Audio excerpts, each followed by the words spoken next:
গরম ভাতের সাথে এমন মজার বেগুন ভর্তা থাকলে আর কিছুই লাগবে না। তার সাথে ছিল দুর্দান্ত মজার ডিম দিয়ে ঢেঁড়স ভাজি। আসসালামু আলাইকুম, আমি হ্যাপি টাঙ্গাইল থেকে বলছি। কেমন আছেন সবাই? আলহামদুলিল্লাহ আমি অনেক ভালো। এই তো ভিডিওটি শুরু করলাম সকাল থেকে। এখন একদম সকাল না, সকালের একটু পর হুসাইনকে ডিম দিচ্ছি। আসলে হুসাইন একদম সকালে ডিম একদমই খেতে চায় না, মানে সকালে কিছু খাবে তারপরে তাকে ডিম দিতে হয়। একদম বাসি পেটে ডিম খেলে তার জন্য কেমন লাগে। যাই হোক, সকালে হালকা পাতলা সে নাস্তা করেছে। যেহেতু আজকে শুক্রবার বাসায় ছিল, এই জন্য ভাবলাম এখন ডিম দিয়ে দিই। আর যেহেতু দুইটা ডিম তো আর হুসাইন খেতে পারবে না, এখানে একটা ডিম আমার আর একটা হুসাইনের ছিল। তারপরে দুপুরে রান্নার জন্য সব কিছু আমি গুছিয়ে নিয়েছি। আর এই তো রান্না কিন্তু অলরেডি শুরু করে দিয়েছি। প্রথমে আমি ঢেঁড়স ভাজিটা বসিয়ে দিয়েছি। ঢেঁড়স ভাজি বসিয়ে দিয়ে ওই পাশে হচ্ছে আমি তো মাছের মধ্যে হচ্ছে হলুদ লবণ দিয়ে আর কি একটু মরিচের গুঁড়া দিয়ে, তার পাশাপাশি বেগুন ভাজির জন্য এই তো সব ধরনের মশলা দিয়ে আমি মাখিয়ে কিছুক্ষণ সময় রেখে দিব। আর ঢেঁড়স যেহেতু কেটে নিয়েছি, ঢেঁড়স কাটার সাথে সাথেই যদি ভাজি করা না হয় তাহলে কেমন যেন আঠালো আঠালো হয়ে যায়, তাই না?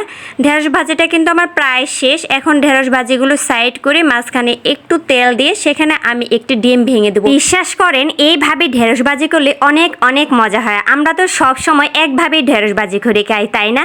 মাঝে মাঝে যদি রান্নায় ভিন্নতা আনা হয় তাহলে কিন্তু খাবারের টেস্ট দ্বিগুণ বেড়ে যায়। এই তো আমি ভাজিটা কিন্তু করে নিচ্ছি। প্লিজ আমার প্রিয় আপু এবং ভাইয়ারা যারা যারা এখনও পর্যন্ত আমার ভিডিওর সঙ্গে আছেন অথচ একটি লাইক দেননি, প্লিজ একটি লাইক দিয়ে দিবেন। আমি ডিমের সাথে আর কি ঢেঁড়স সুন্দর করে মিশিয়ে আর একটু ভাজি করে নেব। ভাজিটা আমি পাশের চুলায় দিয়ে দিলাম। আর এই চুলায় হচ্ছে যে এই তো পাবদা মাছ আমি লবণ মরিচ হলুদ দিয়ে মাখিয়ে রেখেছিলাম, সেগুলো ভাজি করে নিব। এটা দিয়ে হচ্ছে তরকারি রান্না করব, বেগুন আলু দিয়ে একটা তরকারি রান্না করব। এই তো দেখেন মাছ ভাজিটা আমার হয়ে এসেছে। আর কেমন যেন আজকে মাছটা এক পাশ না মানে উল্টাতে পারলাম না, একটু কষ্ট হলো।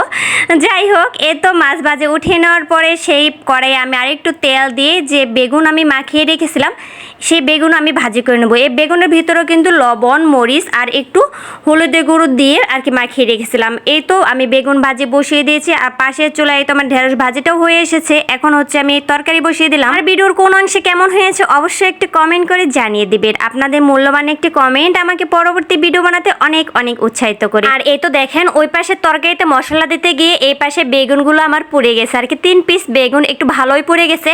আর পুড়ে গেছে তাতে আসলে কিছু না, কারণ হচ্ছে এই বেগুন ভাজিটা দিয়ে কিন্তু আমি বেগুন ভর্তা বানাবো। পুড়ে গেছে ভালোই হয়েছে, ভালো একটা স্মেল আসবে ভর্তা থেকে আর কি। আর এই তো আমি কিন্তু ভাজি করে নিচ্ছি। আর যারা আজকে প্রথম আমার ভিডিওটি দেখছেন, যারা ফেসবুক পেজ থেকে দেখছেন অবশ্যই ফলো দিয়ে দিবেন। যারা আমার ইউটিউব চ্যানেল থেকে দেখছেন অবশ্যই সাবস্ক্রাইব করে রাখবেন যাতে পরবর্তী ভিডিওটি সহজে আপনার পেয়ে যান। যারা যারা করেছেন তাদেরকে অসংখ্য অসংখ্য ধন্যবাদ। ওই পাশে মশলাটা কষানো শেষ। এখন বেগুন আর আলু দিয়ে আমি এখন সবজিগুলো সুন্দর করে কষিয়ে নেব। এদিকে হচ্ছে আমার বেগুন ভাজি কিন্তু অলরেডি হয়ে গেছে। এখন আমি ভাজিগুলো উঠিয়ে নেব। আর ভাজিগুলো উঠিয়ে নিয়ে সেই কড়াই আমি একটু পরিমাণ তেল দিয়ে সেখানে পেঁয়াজ আর রসুন ভাজি করে নিব।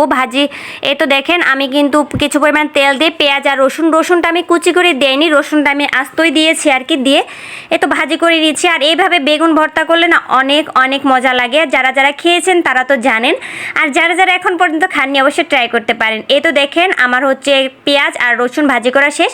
এখন আমি 2টা শুকনা মরিচ ভাজি করে নিব। যেহেতু আমি বেগুন ভাজি করার সময় সেখানে মরিচের গুঁড়ো দিয়েছি, তাই এখন ভর্তা করার সময় মরিচের পরিমাণটা একদম কম দেব। তারপরেও কিন্তু আর কি ঝালটা একদম পারফেক্ট হয়েছিল, না বেশি হয়েছিল না কম হয়েছিল। বিশ্বাস করেন ভর্তাটা সত্যি অনেক অনেক মজা হয়েছিল। আমি দুপুরে তো শুধু এই ভর্তা দিয়ে ভাত খেয়েছি। আর বেগুন আমি ঠান্ডা হওয়ার জন্য রেখে দিলাম। আর এই পাশে আমার আর কি সবজিগুলো কষানো শেষ। এখন আমি পরিমাণ মতো পানি দিয়ে সেখানে মাছগুলো দিয়ে তরকারিটা বসিয়ে দিয়ে আমি চলে যাব ভর্তা করার জন্য। এই তো এখন আমি ভর্তাগুলো করে নিচ্ছি। আর যেহেতু আমি তেল দিয়ে ভাজি করেছি, এখানে বেশি তেল আমি দিব না, সামান্য একটু সরিষার তেল দেবো, একটু লবণ দিয়ে এই তো আমি পেঁয়াজ আর হচ্ছে রসুন মরিচ সুন্দর করে ভর্তা করে নিচ্ছি। তারপর একটু তেল দিয়ে আমি বেগুন দিয়ে মাখিয়ে নিব। অনেক অনেক মজার বেগুন ভর্তা গরম ভাতের সাথে। এরকম একটু ভর্তা যদি থাকে তাহলে 1 প্লেট ভাত অনায়াসে খাওয়া যাবে, তাই না?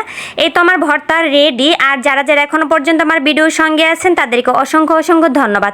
একটি ভিডিও তৈরি করতে কিন্তু আমাদের অনেক অনেক কষ্ট হয়, তাই প্লিজ সবাই ফুল ওয়াচ করে ভিডিওটা দেখে নেবেন। আর যদি কেউ ফুল ওয়াচ করে দেখতে না পারেন তাহলে আপাতত টেনে টেনে কেউ ভিডিওটা দেখবেন না, ন্যূনতম যতটুকু দেখা প্রয়োজন ততটুকু দেখে নেবেন। আজকে ভিডিও এখানে শেষ করছি। আল্লাহ হাফেজ।